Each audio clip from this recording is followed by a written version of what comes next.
The bud stands for all things, even for those things that don't flower.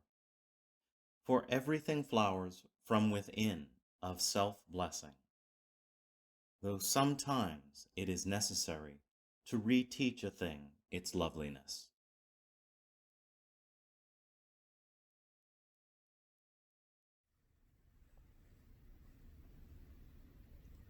This last week, the 2020 Olympic and Paralympic Games were postponed. For most of us, it's a minor entertainment inconvenience that we won't be able to spend part of the months of August and September watching the thrill of victory and the agony of defeat. Here in the United States, we've become addicted to the drama of athletic competition. Whether it is a race, a competition of strength or gymnastic skill, accuracy or endurance, we cannot get enough of watching someone push themselves to the limit of their capabilities. I'm a big fan of Olympic and Paralympic competition, and I've seen up close and personal how hard the athletes train and how much they need to be of a single mind in order to reach their goals. My heart goes out to them now. The big names that we know from the games are largely because they have been there multiple times. Someone like Serena Williams is a perennial favorite, having been competing in the games for 2 decades. But she's the exception to the rule. For any number of reasons, including finances and physical peak, most Olympic and Paralympic athletes only get to go once. And they know that. Michael Phelps is an anomaly. Athletes prepare for years of their young lives, aspiring to that singular opportunity to compete on the world stage. Most don't think about a medal. They just want the chance to test themselves. This is particularly true for athletes from small countries where they don't have big nationalized multi-billion-dollar training programs. This is the reason that the men's and the women's marathons always include the most diverse fields of the games.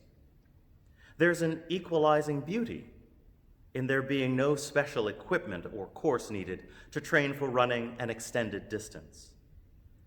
It is singularly a test of one's body against endurance.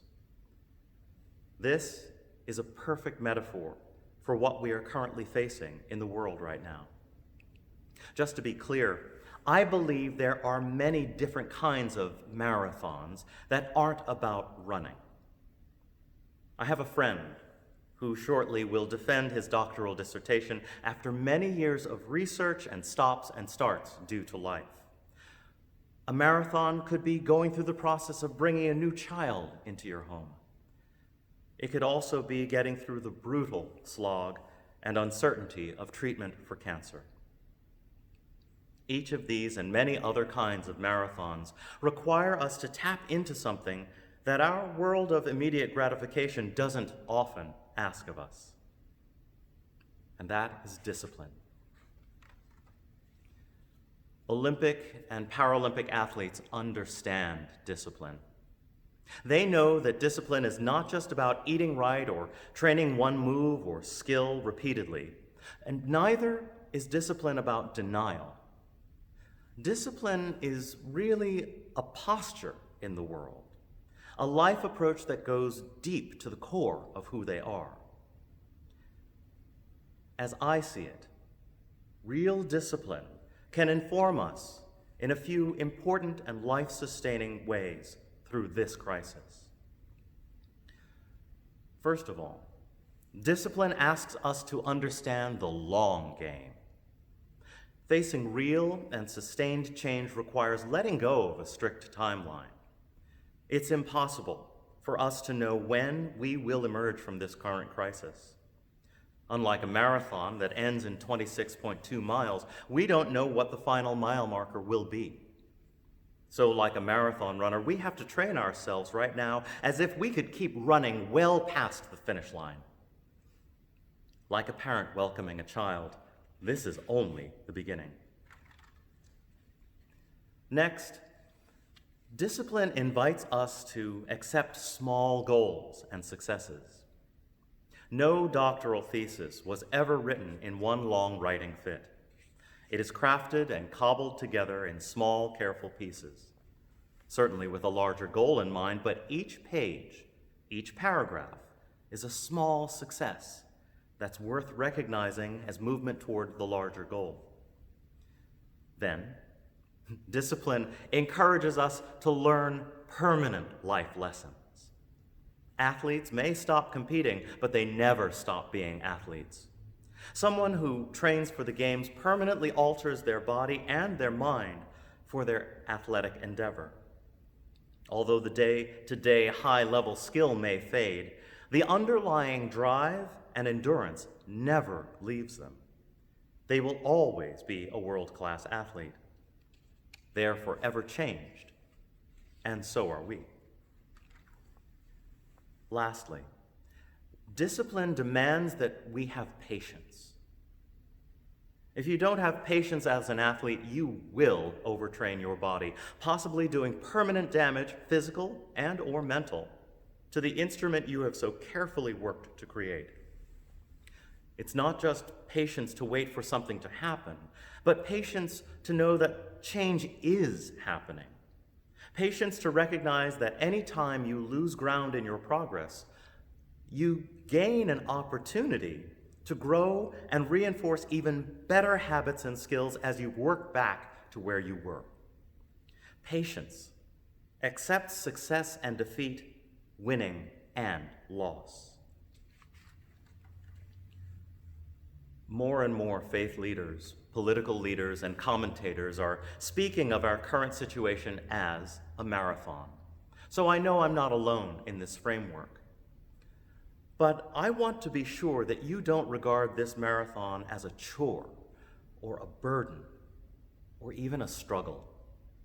I want to encourage you all to find excitement in what it means to be asked by your world, asked by our brief time on this planet together, asked by our fellow beings, human and otherwise, to accept this challenge, to recognize every day as another opportunity, another piece of our collective training toward a glorious finish line that we have yet to understand. In this moment, our preparation and our competition are one.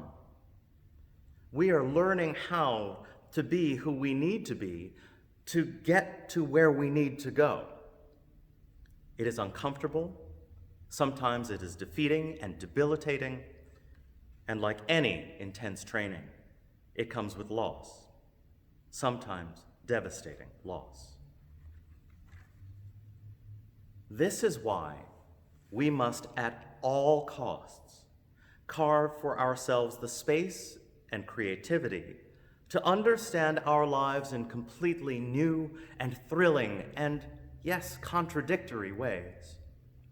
Life that is at once gentle and tough, surgically precise and expansive, massive and quiet. We are learning to accept the real-time contradiction of living in a finite world. And so, because we don't know when this journey will end or how, let's play the long game, accepting the small, precious goals along the way, training and transforming ourselves to be our best selves, and being patient with ourselves and others as we meet the inevitable failures and triumphs that come with this gift of life. Ours is an opportunity of a generation. We are faced with catastrophic tragedy that demands that the actions of those who survive will honor the lives of those who are lost. This means that we are in a race that we can win simply by staying in it. Staying in it requires that we embrace the fact that we have the discipline, we have the tools, we have the technology to be completely transformed for the common good. We must accept that in so many ways, after so much loss and with so much growth, we can never go back to before. There can be glory for all of us in this transformation. pace yourself. Stay in it. Be kind. Be gentle. Be strong. Be resilient. Let's win this race. May it be so.